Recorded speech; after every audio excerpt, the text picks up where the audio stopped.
Palavra da Verdade, com Hernandes Dias Lopes. Irmãos amados, nós vamos então abrir a Palavra de Deus no Evangelho de Jesus Cristo, conforme o registro de Lucas. Lucas capítulo 11. Como nós não vamos hoje fazer uma exposição de um texto específico, mas fazer um levantamento e um apanhado no Evangelho de Lucas, nós leremos apenas o versículo 1, para dar a temática que vamos desenvolver neste momento. Então, Lucas capítulo 11, verso 1, por favor. Se você tem a mesma versão que a minha, atualizada, leia comigo, por gentileza. De uma feita, estava Jesus orando em certo lugar. Quando terminou, um de seus discípulos lhe pediu: Senhor, ensina-nos a orar, como também João ensinou aos seus discípulos. Eu quero tratar com vocês hoje, irmãos, sobre a oração. A oração como a chave do poder espiritual. Vocês todos familiarizados com a palavra de Deus, têm plena consciência que o Evangelho de Lucas é o mais distinto dos evangelhos sinóticos, Mateus, Marcos e Lucas. Isso porque Lucas é o único autor do Novo Testamento gentio, todos os demais são judeus. Lucas é o único evangelista que tinha formação superior, ele era médico. À luz da introdução, tanto de Lucas quanto de Atos, somos informados que Lucas era um historiador. E mais, Lucas é um homem que tinha vasto conhecimento da geografia da época, porque fez várias viagens missionárias com o apóstolo Paulo, tanto na Europa quanto na Ásia, dando a ele especial assistência na sua segunda prisão em Roma. Lucas é o evangelho que dá maior ênfase sobre a atuação do Espírito Santo na vida e no ministério do Senhor Jesus Cristo. Por exemplo, é Lucas quem destaca a ação do Espírito Santo na concepção de Jesus. É Lucas quem destaca a ação do Espírito Santo no batismo de Jesus, na preparação para o seu ministério. É Lucas quem destaca que Jesus é impelido para o deserto pelo Espírito para ser tentado pelo diabo e vencê-lo ali no deserto. É Lucas quem nos informa que Jesus dá início ao seu ministério na Galileia, entrando na sinagoga de Nazaré e afirmando que o Espírito Santo está sobre ele, ungindo-o para pregar, para ensinar e para libertar e curar os enfermos. Portanto, Lucas é o evangelista que mais destaca o ministério de oração de Jesus. Todos vocês sabem que Lucas tem como grande propósito retratar, enfatizar a humanidade perfeita de Cristo. Lucas é o varão perfeito que atingiu a estatura plena, e o nosso papel é chegarmos também à semelhança de Cristo, a essa estatura do varão perfeito. E Lucas certamente pesquisa sobre a vida de oração da igreja primitiva. Por que a igreja primitiva orava com tanta intensidade? Ao pesquisar isso, e Lucas descreve no início do seu evangelho, e descreve no início de Atos, que seu trabalho é fruto de uma pesquisa exaustiva, ele descobre que a igreja primitiva aprendeu a orar com Jesus. Então Lucas vai mostrar para nós que Jesus, sendo um homem perfeito, ele era um homem de oração. O homem que agrada a Deus é um homem de oração.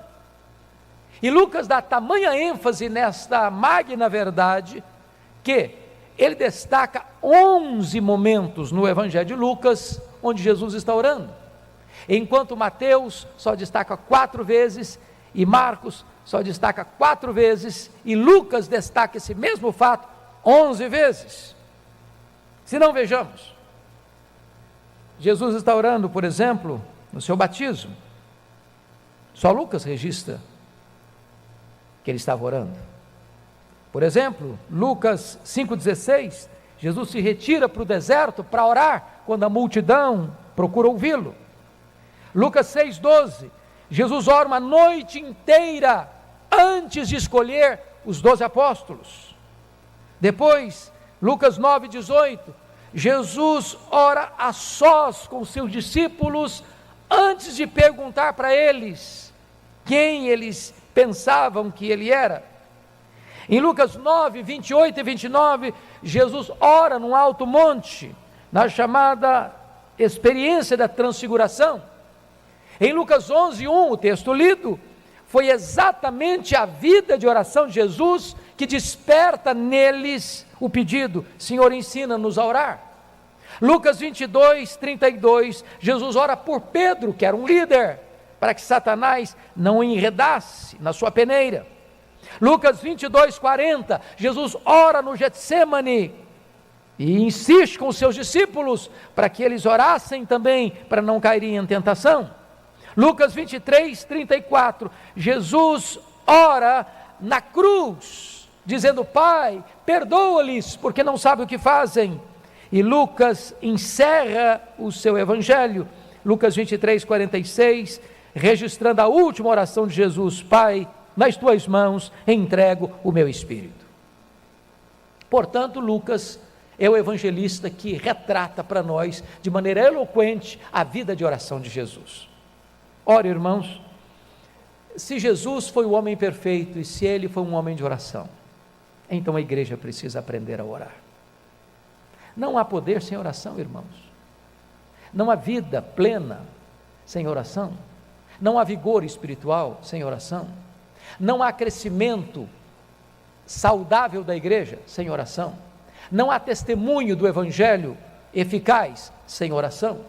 E eu gostaria então que nós, à luz do evangelho de Lucas, pudéssemos observar princípios de oração que Jesus vai compartilhar conosco. É preciso passear um pouco pelo evangelho de Lucas e vamos começar lá no capítulo 3, versos 21 e 22. Por gentileza, abra comigo. Lucas 3, 21 e 22. Aqui nós encontramos o princípio da capacitação. Está escrito: e aconteceu que ao ser todo o povo batizado, também o foi Jesus. E estando ele a orar, o céu se abriu, e o Espírito Santo desceu sobre ele em forma corpórea como pomba. E ouviu-se uma voz do céu: Tu és o meu filho amado, em ti me comprazo. Chama atenção para esse fato.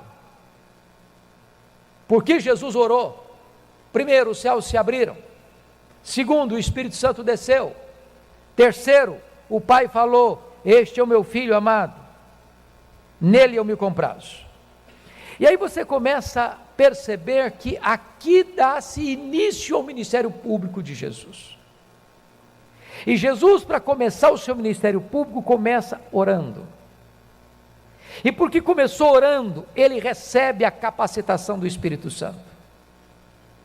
Todos os outros evangelistas, Marcos e Mateus, registram o batismo de Jesus. Mas só Lucas enfatiza que ele está orando. Os céus se abrem, o Espírito Santo desce e o Pai fala em resposta à oração de Jesus. E vocês percebem que a oração de Jesus aqui é uma pista dupla, porque ele se deleita no Pai em oração, o Pai responde: Eu me deleito em ti, meu filho, porque você está me buscando em oração. A maior importância da oração não são as súplicas que fazemos de pedidos de necessidades pessoais. O maior ponto e o ponto mais alto da oração é que por meio dela você tem comunhão, você tem intimidade, você tem prazer, você tem deleite em Deus. Agora pare para pensar uma coisa. Se Jesus recebe o Espírito Santo quando ele está orando, eu pergunto a vocês: quando é que a igreja recebeu o Espírito Santo? A igreja recebeu o Espírito Santo quando ela estava orando. Isso aconteceu no Pentecoste. Eles estavam 10 dias orando, e porque eles estavam orando unanimemente, perseveraram nessa oração. Depois de 10 dias de oração unânime e ininterrupta, o Espírito Santo desceu com grande poder sobre eles. Sabe o que significa isso, meus irmãos? Não há avivamento para a igreja, a não ser que a igreja busque a Deus em oração. É quando a igreja ora, e é quando a igreja suplica, é que os céus se fendem, é que o Espírito Santo desce, e é que a igreja recebe poder. A igreja não terá poder para cumprir a sua missão, a não ser que a igreja também ore. A igreja não terá poder para enfrentar os grandes desafios que o mundo apresenta a ela, ou não encantará poder para enfrentar os embates com o próprio Satanás, a não ser que a igreja ore, porque sem oração não tem revestimento de poder, e sem revestimento de poder não tem testemunho eficaz.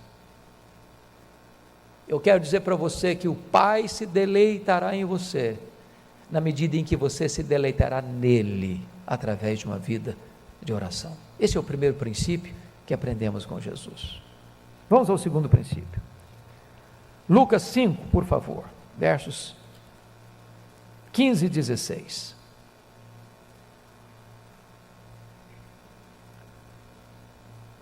Está escrito: porém o que se dizia a seu respeito cada vez se divulgava, e grandes multidões afluíam para o ouvir e serem curadas de suas enfermidades. Ele, porém, se retirava para lugares solitários e orava. O princípio aqui, irmãos, é o princípio da prioridade da oração. É quase incompreensível para nós esse texto. No momento em que as multidões procuram Jesus, e o texto diz grandes multidões, afluíam para ouvirem, para serem curadas de suas enfermidades, e você não pode alegar que eram apenas necessidades imediatas, porque elas procuram primeiro para ouvir, e só então para serem curadas, que Jesus deixe essas multidões e vá para um lugar solitário para orar. Jesus era um pregador, e todo pregador tem desejo de se dirigir às pessoas, de pregar para as pessoas, mormente quando tem grandes multidões. E Jesus, curiosamente, ao ver que grandes multidões vêm para ouvi-lo e para serem curadas, ele deixa essas grandes multidões e vai orar às madrugadas, à noite, sozinho, em lugar solitário. O que ele está nos ensinando? Nos ensinando uma verdade revolucionária, que buscar a Deus em oração é mais importante do que sucesso no ministério. O que Jesus está nos ensinando, que Deus vem antes das pessoas. O que Jesus está nos ensinando é que se nós não priorizarmos a Deus em oração, nós não teremos virtude, nós não teremos poder para nos dirigirmos às multidões. Quando você começa a entender, meus amados irmãos, que o ministério de Jesus nos ensina isso, porque logo no versículo 17 você vai conferir, é quando ele desce desta noite de oração que está escrito: e o poder do Senhor estava com ele para curar. Ele era um homem perfeito, e como tal precisava do revestimento do poder do Espírito Santo, e é porque ele ora, é que ele recebe poder para curar. Ele não vai atender às necessidades das multidões, está nos ensinando ele, e nós não atenderemos às necessidades das multidões, se nós não priorizarmos Deus primeiro, se a oração não vier em primeiro lugar na nossa vida. Se você observar, não há registro em Lucas de que os discípulos estão orando, mas quando você abre o livro de Atos, você vai entender que os discípulos estão orando. E por que estão orando? Porque aprenderam com Jesus. E quando você vai para examinar a vida dos apóstolos, você vai perceber lá que os apóstolos tomaram uma decisão quanto a nós nos consagraremos à oração e ao ministério da palavra. É curioso, porque o texto não está escrito quanto a nós nos consagraremos ao ministério da palavra e à oração, mas está escrito quanto a nós nos consagraremos à oração e ao ministério da palavra. Será que essa ordem é por acaso? Será que há um propósito de Deus em colocar oração e depois ministério da palavra? Eu pergunto a vocês, o que é mais importante, a pregação da palavra ou a oração? Quem poderia dar uma resposta satisfatória a essa pergunta? E eu confesso a vocês, que a resposta mais sábia que eu já ouvi a essa pergunta, foi dada por um homem de Deus, que está pregando exatamente hoje na abertura do Congresso de Avivamento em São Paulo, Dr. Yu, e ele disse que Deus valoriza tanto a sua palavra, Deus dá tanta primazia e supremacia à sua palavra, que ele colocou oração primeiro. Sabem por quê?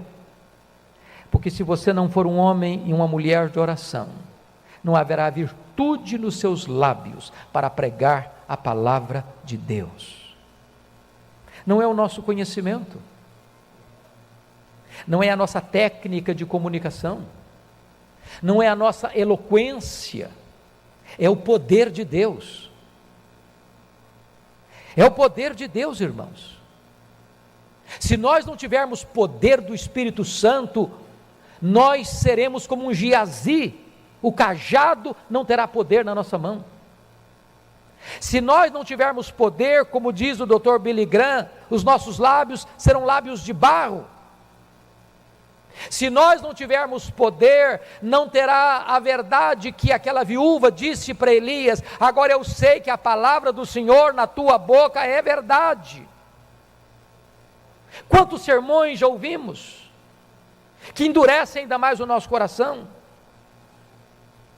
Quantas palavras nós já ouvimos, que entra por um ouvido e sai pelo outro? Quantas dezenas e centenas de mensagens já pregamos, ou quantas delas já ouvimos, e isso não toca nem o nosso próprio coração? Por quê? Porque fomos infiéis na doutrina? Porque não pregamos o Evangelho? Porque pregamos heresias? E a resposta é não.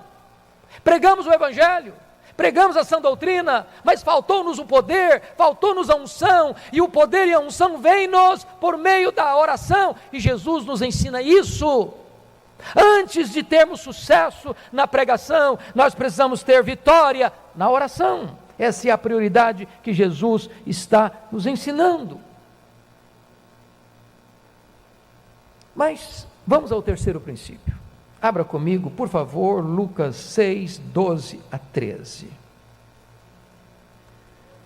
Está escrito assim: naqueles dias retirou-se para o monte a fim de orar, e passou a noite orando a Deus. E quando amanheceu, chamou a si os seus discípulos, e escolheu 12 dentre eles, aos quais deu também o nome de apóstolos. Se você parar para perceber, esse texto aparece também em Mateus e também aparece em Marcos, mas só Lucas diz que Jesus passou a noite inteira orando para escolher os apóstolos. O que ele está nos ensinando? Aqui é o princípio da dependência de Deus. Há no texto original, no verso 12, uma expressão que só aparece aqui em toda a Bíblia, quando usa-se a expressão retirou ele para o monte a fim de orar. A ideia aí é a oração de Deus.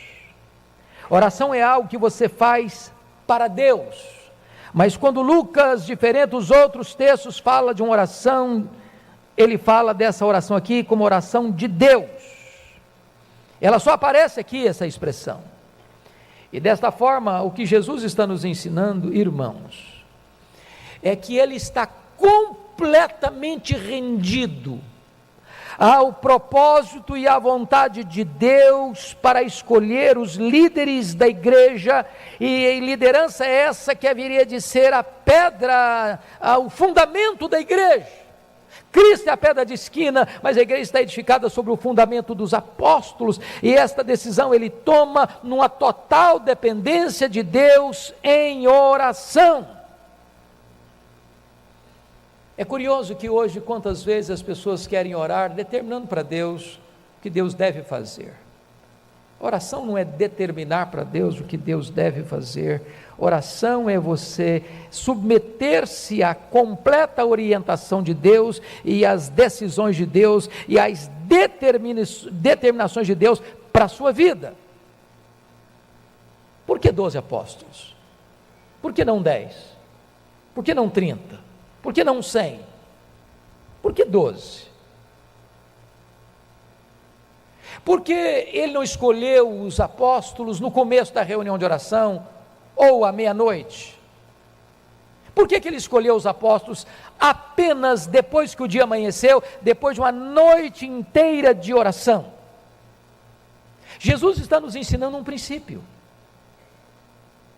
da dependência de Deus nas decisões que vamos tomar. Esta igreja, conforme já foi dito hoje de manhã, está sendo convocada oportunamente para escolher diáconos e presbíteros. Nós pregamos hoje de manhã, à luz de Atos 14, que a igreja primitiva, ao eleger seus presbíteros, fazia isso depois de orar e jejuar. E Jesus está nos ensinando aqui que ele, sendo o homem perfeito, passa a noite inteira orando antes de escolher aqueles que deveriam ser os líderes da igreja. Que critérios deveríamos adotar? Dar o nosso jeito? Usar as nossas armas? Usar nossas estratégias? Tentar convencer nos corredores, não esse, não aquele? Ou deveríamos nós, com a boca no pó, diante do Deus Todo-Poderoso, em súplica fervorosa e ardente, em vigílias de oração, clamarmos a Deus: Deus, aponta aqueles que tu queres, escolhe aqueles que tu queres, aqueles que estão no teu coração. Deva ser essa a nossa postura, porque é isso que Jesus ensina a você e a mim e a nós nesta noite. Quarto princípio de Jesus. Veja comigo, por favor, Lucas 9, 18 a 20. Lucas 9, 18 a 20. Estando ele orando à parte, achavam-se presentes os discípulos, a quem perguntou: quem dizem as multidões que sou eu? Responderam eles: João Batista, mas outros Elias, e ainda outros dizem que ressurgiu um dos antigos profetas. Mas vós, perguntou ele, quem dizeis que eu sou? Então falou Pedro e disse: és o Cristo de Deus. Você sabe que este texto está registrado também em Mateus e Marcos, mas somente Lucas diz que Jesus, nessa conjuntura, está orando. E por quê? Se você perceber, Jesus está orando exatamente no momento em que ele vai fazer a mais importante pergunta aos discípulos: o que é que o povo está pensando a meu respeito? E também orando para perguntar a eles: e vocês, o que pensam de mim? O que significa isso, irmãos? Se você observar o contexto, logo antes desse fato, Jesus havia alimentado uma multidão. Qual foi o resultado? A multidão quis fazer de Jesus um rei político, um Messias terreno, apenas para resolver os seus problemas imediatos, de pão, de curas. Jesus está orando. Por quê? Porque é pela pregação do Evangelho, mas como resultado da oração, é que as pessoas têm seus olhos abertos para compreenderem de fato quem é Jesus. Talvez, meus irmãos, nós temos falhado num ponto. Nós temos divorciado evangelização de oração. Testemunho do evangelho de oração. E se você ler à luz do ministério de Jesus e do livro de Atos, a igreja ora e a igreja prega, e o Espírito Santo toca o coração. É curiosíssimo que Jesus esteja orando exatamente nesse contexto, e você só pode saber então por que ele está orando. Ele orou para que os discípulos soubessem que tipo de pessoa ele era. E tanto é fato que quando Pedro diz, tu és o Cristo de Deus, ou tu és o Cristo, filho do Deus vivo, Jesus diz para ele, não é você que entendeu isso por você não, Pedro, você só entendeu isso porque o Pai me revelou para você, e o Pai me revelou para você, em outras palavras, em resposta à minha oração, Pedro. Irmãos amados, entendamos isso. Se nós quisermos ver pessoas convertidas, se nós quisermos ver pessoas entendendo quem é Cristo, tirando as vendas dos olhos, o tampão dos ouvidos, tocando o coração, nós precisamos pregar, mas nós precisamos orar para que Deus toque o coração dessas pessoas. Esse é o princípio que Jesus está nos ensinando. Pense comigo, por que pessoas vão à igreja? Dia após dia, semana após semana, mês após mês, ano após ano, e não conhecem pessoalmente a Cristo. Para que uma pessoa confesse a Cristo, irmãos, é necessário que a igreja ore e que a igreja pregue. Se nós não entendermos isso, irmãos, nós não experimentaremos as maravilhas divinas na nossa ação evangelizadora, na nossa ação missionária. Observe comigo os campos missionários, estude a história dos missionários, estude a história das missões, estude a história dos reavivamentos, e vocês verão isso acontecendo em todos os lugares. Os missionários oraram, os missionários atravessaram noites de oração, e os missionários pregaram, e em resposta à oração e à pregação, os corações se derreteram. A nossa pregação, irmãos, não terá poder se não houver oração. Não é a metodologia, não é aprender mais um método de evangelismo que vai resolver o problema. O que nós precisamos, na verdade, é de uma vida de oração, é de uma vida de poder, é de coragem e intrepidez do Espírito para pregar, e de repente o coração inflamado pela oração, no fogo do altar da oração, esta palavra arderá nos corações. Você sabe que o diabo usa dois métodos para tentar barrar uma igreja. O primeiro método que o diabo usa para barrar uma igreja é distorcer a palavra. Onde não tem sã doutrina, onde não tem evangelho genuíno, não tem igreja que cresça de forma saudável. Mas a outra mania, outra forma do diabo tentar atrapalhar uma igreja é matar a vida de oração dessa igreja. Aí você prega, mas é uma pregação mecânica. Aí você prega, mas não tem virtude do Espírito Santo. Como dizia Lutero, sermão sem unção endurece o coração. Como dizia E.M. Bounds, homens mortos tiram de si sermões mortos, e sermões mortos matam. Irmãos, a igreja precisa orar pelos pregadores, pelos pastores, pedindo a Deus que nós, pastores, sejamos um graveto seco a pegar fogo, o fogo do Espírito, que o púlpito seja uma fogueira acesa. Se não houver oração nos bancos, não haverá poder nos púlpitos.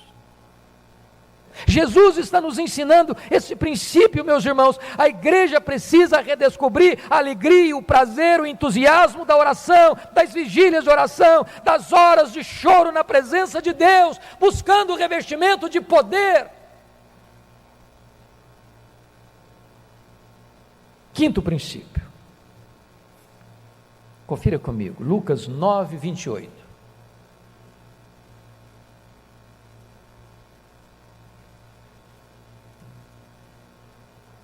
Está escrito: cerca de 8 dias depois de proferidas estas palavras, tomando consigo a Pedro, João e Tiago, subiu ao monte com o propósito de orar. Notem mais uma vez comigo que Mateus registra a transfiguração, Marcos registra a transfiguração, mas só Lucas diz que ele subiu esse monte para orar. Só Lucas. E por que ele orou? Algumas coisas aconteceram. Primeiro, ele foi transfigurado na presença dos discípulos. Seu rosto brilhava como o sol, suas vestes como a luz. Porque ele orou, diz a Bíblia, que a glória de Deus entrou na sua face, na sua roupa, no seu corpo. E algumas coisas acontecem como resultado da sua oração. Primeiro, Moisés e Elias aparecem em glória conversando com ele, falando da sua partida para Jerusalém, falando da sua morte na cruz em Jerusalém. E é curioso, irmãos, que quando Moisés e Elias estão ali em glória, vocês sabem disso, Pedro, sem saber o que estava falando, disse assim: bom este lugar, vamos fazer o seguinte, vamos fazer 3 tendas, ele pensando que estava no controle da situação, sem saber o que falava. Uma será tua, outra será de Moisés, outra será de Elias. Só que Pedro está cometendo um gravíssimo problema aqui. Ele está comparando e equiparando Jesus ao representante da lei, Moisés, e ao representante dos profetas, Elias. Primeiro, porque Jesus orou, ele não precisou se defender. Porque Jesus orou, o Pai o defendeu,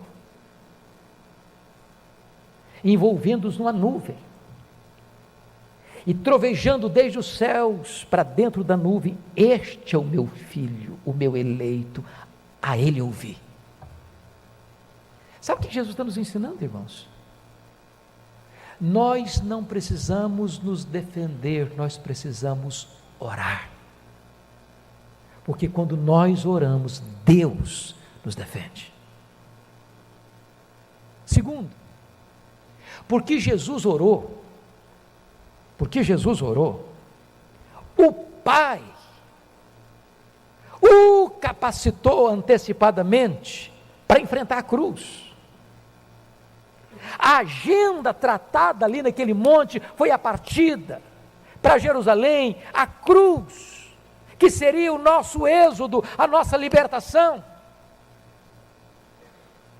De que maneira Jesus, o Pai o preparou antecipadamente, trazendo-lhe lampejo da glória, da mesma glória que ele tinha com o Pai antes da fundação do mundo.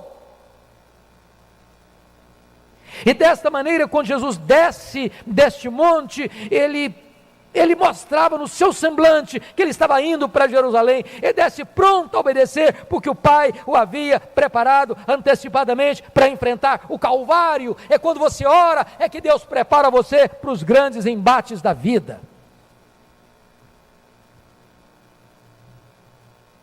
Mas ainda, é porque Jesus orou, é que o Pai confirmou Jesus para os seus discípulos: este é o meu filho, a ele ouvi. E diz a Bíblia que quando a nuvem foi embora e os discípulos acordaram porque estavam tomados de medo, ninguém mais viram senão a Jesus Cristo, a Jesus Cristo. Amados irmãos, este é um princípio que Jesus está nos ensinando, o princípio de que Deus nos defende e Deus nos prepara para os grandes embates da vida, quando nós temos uma vida de oração. Sexto princípio, por favor, confira comigo Lucas 22. Lucas 22, 31 e 32. Está escrito: Simão, Simão, eis que Satanás os reclamou para vos peneirar como trigo. Eu, porém, roguei por ti para que a tua fé não desfaleça.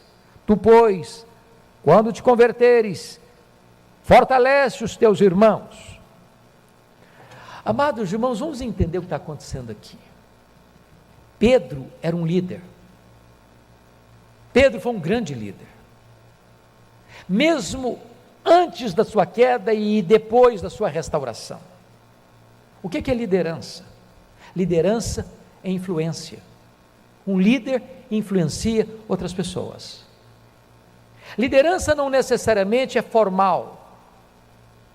Não é apenas por ocupar este ou aquele cargo, ou esta ou aquela função, na igreja ou numa empresa ou em qualquer outro lugar do mundo. Líder é algo inato, uma liderança que Deus dá, e um líder influencia ou para o bem ou para o mal. Talvez por esta causa Satanás tivesse tanto interesse em cirandar com Pedro, peneirar Pedro. E Jesus está orando por ele, para ele não cair nos laços de Satanás.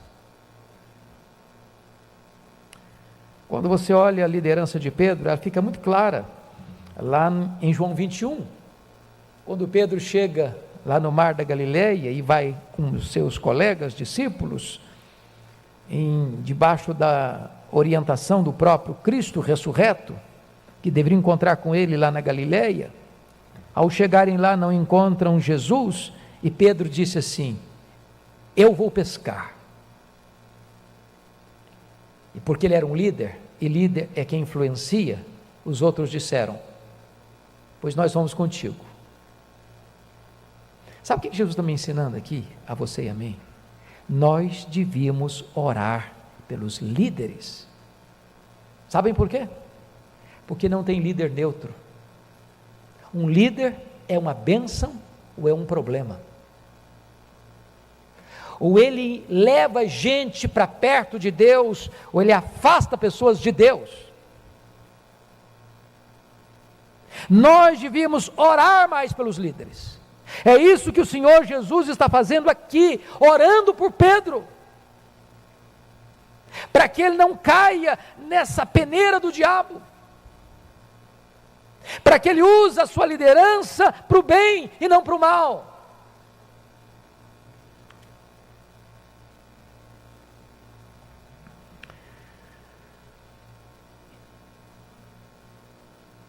Penúltimo princípio, Lucas 22, 39 a 46, você vai encontrar aqui algo sublime. Lucas 22, Jesus está no Getsêmani, e Jesus já havia dito para os seus discípulos, no versículo 40, orai para que não entreis em tentação. Mas se você perceber, no versículo 41, ele pessoalmente, individualmente, solitariamente, se afasta e de joelhos orava. E a sua oração foi desta maneira: Pai, se quiseres, passe de mim este cálice, contudo não se faça a minha vontade, e sim a tua.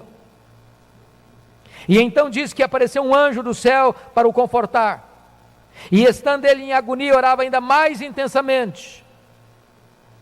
E aqui algumas coisas precisamos entender. Jesus está ensinando o princípio aqui da entrega incondicional. Chama a sua atenção para esse ponto. Aqui no Getsêmani é que a maior batalha da humanidade se travou. Sabem por quê, irmãos? A angústia de Jesus não foi na cruz. Não consta nos registros bíblicos que Jesus ficou angustiado na cruz. A angústia de Jesus foi no Getsêmani. É aqui que ele compartilha com os seus discípulos: ficai comigo, Pedro, Tiago e João, ficai comigo. A minha alma está profundamente triste até a morte. E no que estava a angústia de Jesus? O cálice. Que cálice? Cálice amargo. O que tinha nesse cálice? A santa ira de Deus. Este cálice é a ira de Deus contra o seu e o meu pecado. E ele, sendo santo, santo, santo, precisou sorver cada gota desse cálice, ao se fazer pecado por nós, ao se colocar no nosso lugar, ao assumir o nosso lugar, ao se dispor a carregar no seu corpo o nosso pecado. Essa foi uma batalha tão dura, que diz Hebreus 5,7, que ele fez isso com forte clamor e lágrimas. Jesus chorou de soluçar, Jesus chorou de molhar o chão, a agonia dele foi tal, que diz o texto que o seu corpo ficou exausto, e foi preciso que um anjo de Deus viesse para confortá-lo, para fortalecê-lo, não para desistir da oração, mas porque a oração ainda teria que ficar mais renhida e mais intensa ainda, porque o anjo vem, depois do segundo período de oração, para o terceiro mais renhido, onde a luta seria agora de sangrento suor,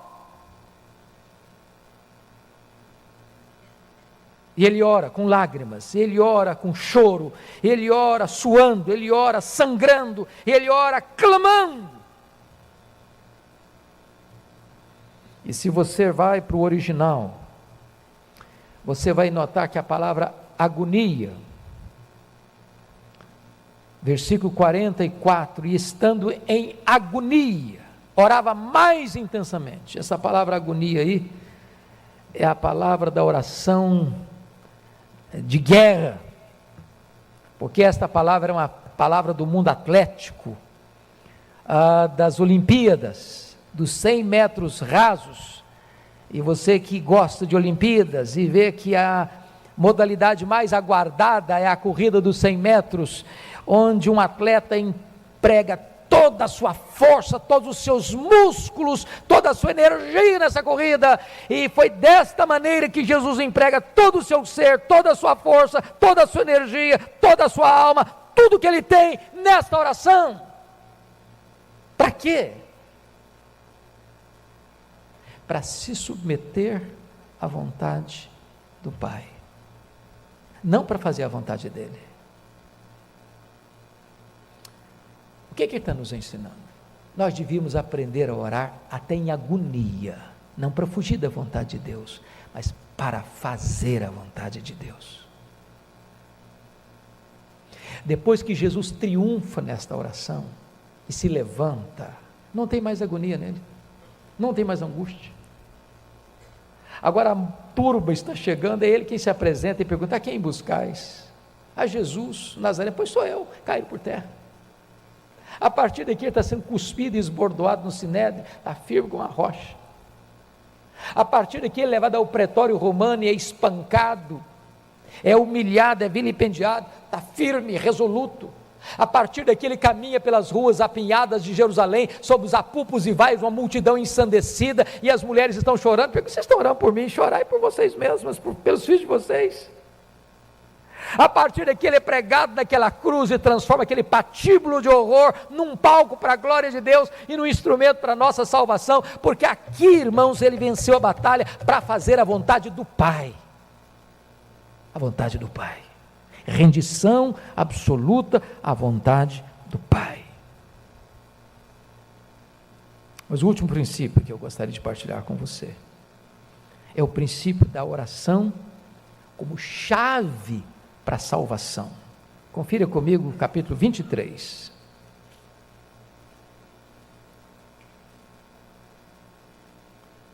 Verso 34. Contudo, Jesus dizia: Pai, perdoa-lhes, porque não sabem o que fazem. Agora, verso 42 e 43. E acrescentou: Jesus, lembra-te de mim quando vieres no teu reino. Jesus lhe respondeu: em verdade te digo que hoje estarás comigo no paraíso. Meus amados, é curioso que só Lucas registra essa oração de Jesus na cruz. E também é curioso que só Lucas registra a salvação deste ladrão na cruz. Qual é a conexão entre a oração de Jesus e o arrependimento e a salvação desse ladrão.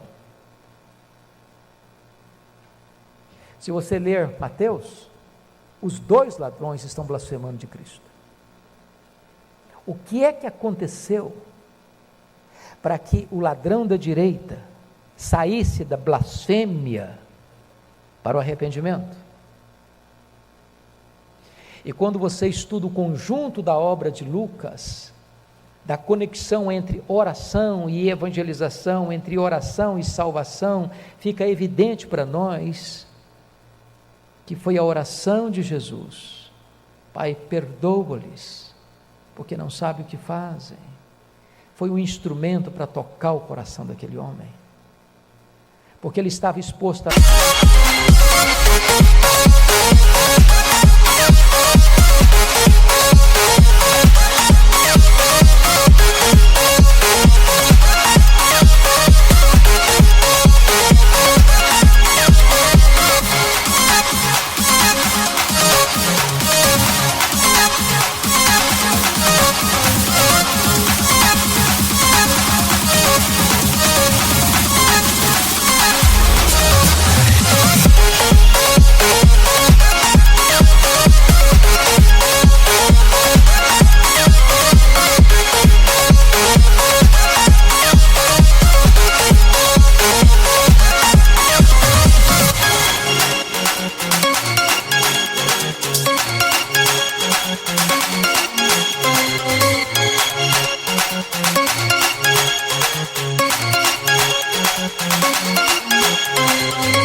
mesma realidade, pregado naquela cruz, com cãibras, com sede, com dores terríveis, com as pessoas zombando e escarnecendo, talvez o coração dele cheio de ódio, de rancor. E quando ele vê Jesus, docemente, sem mágoa, sem ira, orando, intercedendo em favor daqueles que o pregaram naquela cruz, isso mexe com a vida dele, isso toca o coração dele. Sabe o que significa isso para nós, irmãos?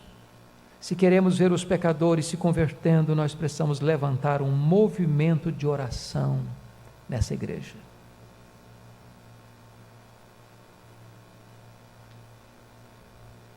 Talvez você diga: pastor, mas nós vivemos no século 21. Tem gente aqui nessa igreja que trabalha 3 expedientes por dia. Eu sou um deles. Eu trabalho 3 expedientes por dia, todo dia.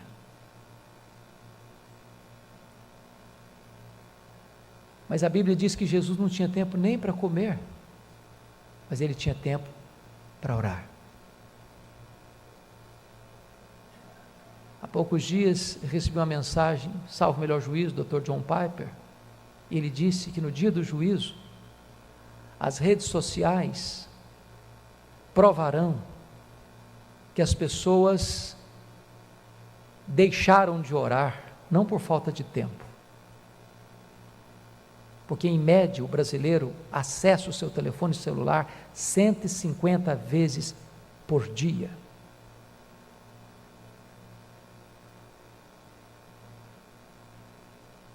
Eu quero conclamar esta igreja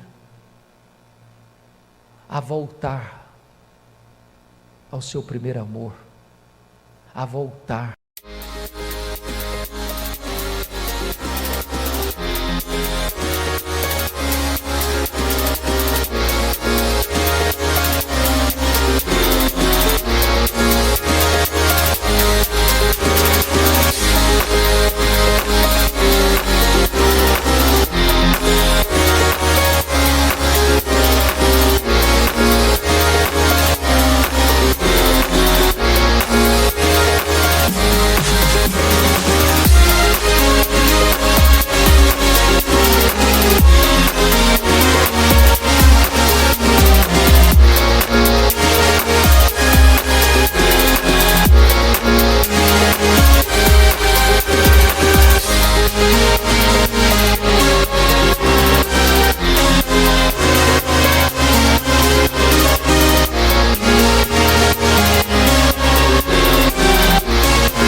vigílias de oração, a voltar às suas reuniões de oração, a voltar à sua vida devocional pessoal, se nós quisermos ver os milagres de Deus acontecendo. Já disse para vocês várias vezes que se nós presbiterianos não estamos crescendo como devíamos crescer, não é por falta de cabedal teológico, graças a Deus nós temos isso, é por falta de oração. A igreja presbiteriana da Coreia não é melhor que a nossa, eles não têm mais conhecimento que a nossa, mas a igreja que é mais nova do que a nossa, 28 anos, é mais de 10 vezes maior do que a nossa, em números. E quando eu olho isso, a única resposta que eu encontro e tenho é que eles oram mais do que nós. Não precisamos buscar em outra fonte, basta olhar para o nosso Salvador, ele foi um homem de oração. E eu quero terminar com o versículo que nós lemos, termos a humildade dos discípulos e perguntar e pedir para ele: Senhor Jesus, ensina-nos a orar, ensina-nos a orar. Baixa a sua fronte, por favor.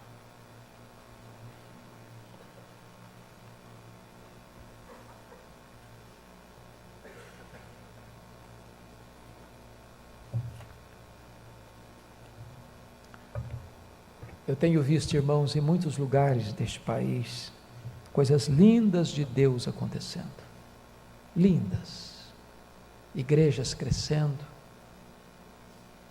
igrejas sendo plantadas, corações se quebrantando, e onde vejo isso, eu vou procurar saber por quê, o que está acontecendo, e sem exceção, todo lugar, a resposta é a mesma: o povo foi despertado para a oração, adolescentes orando, crianças orando, jovens orando, casais orando, presbíteros orando, diáconos orando, líderes orando, membros de igreja orando. Eu queria desafiar você, meu irmão, a ter você sua vida devocional. Você não é o que você sente, você não é o que você fala, você nem é o que você promete, você é o que você faz.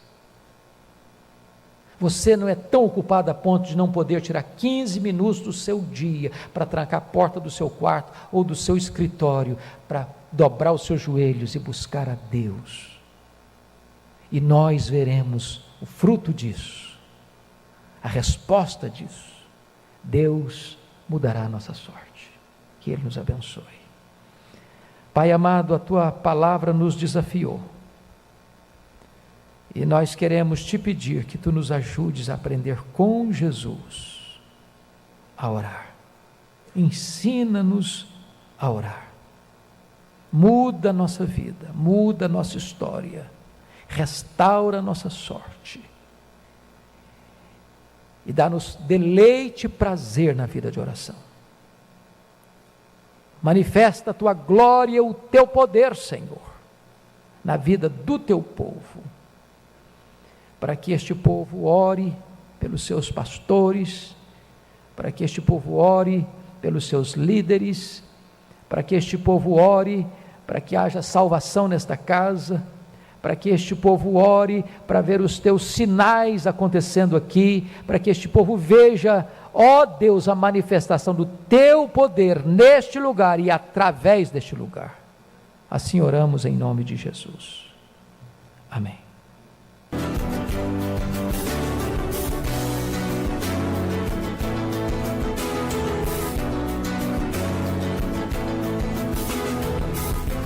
Palavra da Verdade, com Hernandes Dias Lopes.